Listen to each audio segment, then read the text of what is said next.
Hi, welcome to Vijay's info. இன்றைக்கி நம்ம தவா வடை செய்யலாம். ரொம்ப ஃபேமஸானது இந்த தவா வடை. ஹைதராபாத், நாக்பூர் சைடில், தெலுங்கானாலலாம் ரொம்ப ஃபேமஸாக இருக்கும். நல்ல டேஸ்ட்டாகவும் இருக்கும். நம்ம இதுக்கு நார்மல் உளுந்தம்பருப்பு ஒரு 2 மணி நேரம் ஊற வச்சு வடையாக தட்டி வச்சுருக்கேன். பாருங்கள், இந்த வடை நம்ம வீட்டில் செஞ்ச வடை தான். அது கூட ஒரு பெரிய ஆனியன் பொடியாக கட் பண்ணி வச்சுருக்கேன். 2 பச்சை மிளகாய், பன்னீர், நான் வீட்டில் செஞ்சது தான் பன்னீர். இந்த பன்னீர், தேங்காய் சட்னி, மல்லி சட்னி, செஸ்வான் சாஸ் வச்சுருக்கேன். இவ்வளோ தான் நமக்கு தேவையானது. இதை நம்ம எப்படி செய்யணும் பார்க்கலாம். இப்போ நம்ம இந்த வடையை சின்ன சின்னதாக கட் பண்ணி வச்சுருக்கோம். இந்த அளவில் கட் பண்ணால் போதும். இப்போ நம்ம எப்படி செய்யணும் பார்க்கலாம். இப்போ நான் ஒரு கிரில் பேன் அடுப்பில் வச்சுருக்கேன். உங்கள்கிட்ட கிரில் பேன் இல்லைன்னா சாதாரண தவா கூட, தோசை தவா கூட வச்சுக்கோங்க. அதில் 2 ஸ்பூன் ஆயில் விட்டுருக்கேன். நல்ல ஆயில் சுட்டுருச்சு. இப்போ நம்ம கட் பண்ணி வச்சுருக்கிற ஆனியனை போட்டுடலாம்.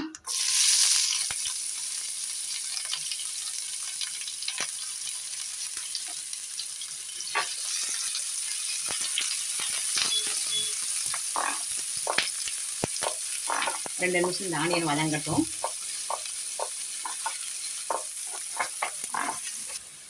இப்போ நம்ம வெங்காயம் நல்லா வதங்கிடுச்சு. இப்போ கட் பண்ணி வச்சுருக்கிறேன் க்ரீன் சில்லியை போட்டுடலாம்.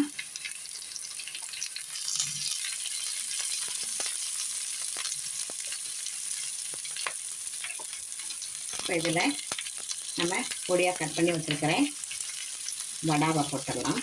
உளுந்த வடை நல்லா, இது டிஃப்ரெண்ட் டேஸ்ட்டில் சூப்பராக இருக்கும். நம்ம சாதாரண வடை சாப்பிட்றதுக்கு விட இது நீங்கள் சாப்பிட்டு பாருங்கள் ஒரு தடவை. குழந்தைங்கள்லாம் விரும்பி சாப்பிடுவாங்க. வெறும் வடை கூட சாப்பிட மாட்டாங்க. இதெல்லாம் செஞ்சு கொடுங்க ஒரு தடவை, ரொம்ப விரும்பி சாப்பிடுவாங்க. இப்போ நான் கொஞ்சம் காஷ்மீரி சில்லி பவுடர் சேர்க்குறேன். நம்ம செஸ்வான் சாஸும் போடுறோம். அதில் கொஞ்சம் காரம் இருக்கும். உங்கள் விருப்பப்பட்டால் நீங்கள் கொஞ்சம் காரம் சேர்த்துக்கோங்க. எனக்கு கொஞ்சம் காரம் தேவையாக இருக்குது, நான் போடுறேன்.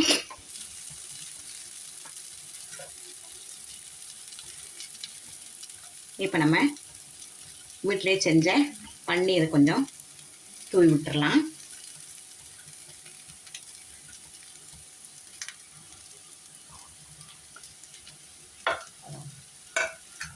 இப்போ இதில் நம்ம செஸ்வான் சாஸ் கொஞ்சம் வச்சலாம், 1 ஸ்பூன் போட்டுக்கலாம். க்ரீன் சட்னி, மல்லி, புதினாலாம் போட்டு அரைச்சி வச்சுருக்கேன். அந்த சட்னி ஊற்றிக்கலாம். தேங்காய் சட்னி,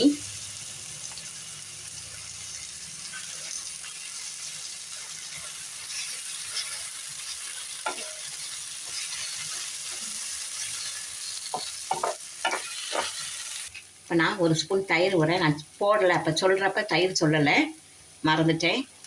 1 ஸ்பூன் தயிர் விட்டுக்குங்க, சூப்பராக இருக்கும்.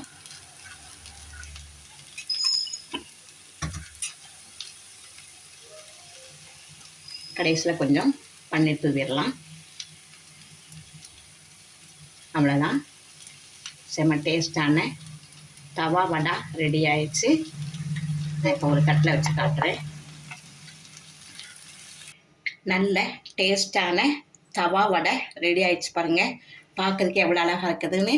நான் கொஞ்சம் சைடு டிஷ்ஷுக்கு சட்னி வச்சுருக்கேன். தேங்காய் சட்னி, மல்லி சட்னி, டொமேட்டோ சட்னி வச்சுருக்கேன். நீங்கள் விருப்பப்பட்டால் இதை வச்சு சாப்பிட்லாம். ரொம்ப டேஸ்ட்டாக இருக்கும் இந்த தவா வடை.